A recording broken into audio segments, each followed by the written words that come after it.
You've probably seen the same superficial advice advertised again and again. Do a hair flip, wear scented perfume, and laugh at a guy's jokes. But does that stuff actually work? If it were that easy, parents would get off your back about being single. Luckily for you, we've got the answers right here.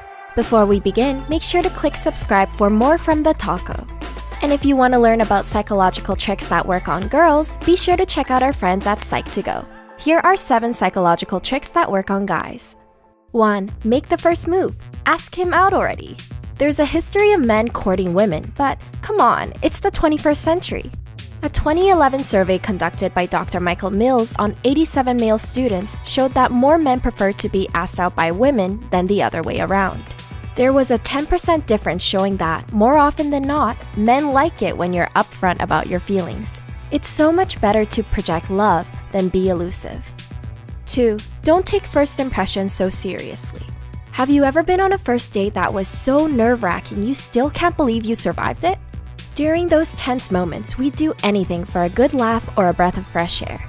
We're not telling you to show up late or to skip the grooming, but things don't have to be so picture perfect. Relationship experts from eHarmony suggest talking to him like it's a date, not a work interview. Refrain from asking about his education and ask him about his passions and hobbies instead. Be natural and embrace who you are. It really helps to get the ball rolling. 3. Make the other first move, under the sheets. We see it in movies all the time. The guy initiates things with the girl and they move to fourth base together.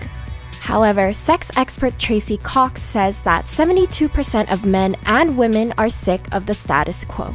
According to a study done by the University of California, it turns out that only 25% of females between ages 18 and 24 have made the first sexual initiative.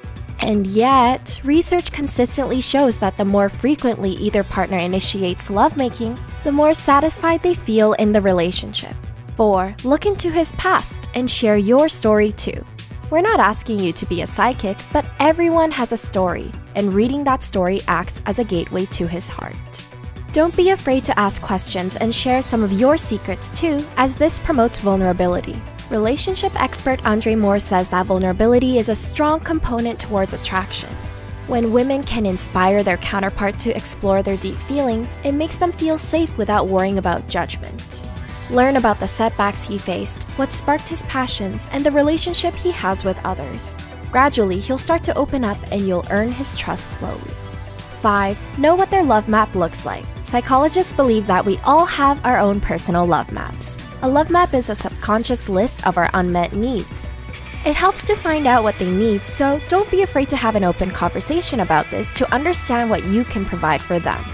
Whether it means being a travel mate that can fulfill their wanderlust, or being the spice of their life to their boring routines, understand what they desire and, moreover, why these wishes are important to them.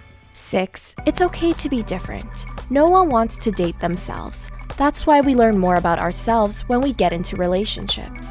According to a study done by Columbia University, couples that agree on nearly everything are not likely to last because there's nothing there to stimulate or challenge them. Don't feel pressured to rock climb or read Russian literature if it's not your thing. He'll find you more interesting if you can bring something different to the table. 7. Be kind and communicate well. And we don't mean smooth talking. Often, couples break up because they don't know how to communicate their needs in a healthy and constructive fashion. Meanwhile, research from love experts show that kindness is the key factor that keeps marriages from falling apart. Being defensive and critical towards your partner is easy when you're angry or hurt, but it often makes us say things that we regret down the road. Marriage counselors advise asking your partner when it's a good time to talk, since heavy topics often occur spontaneously and require a balance between empathy and problem solving. Both elements are important and determine whether a relationship ends or sustains. Did you find these psychological tips helpful? What are some challenges you go through? Please share your thoughts with us below.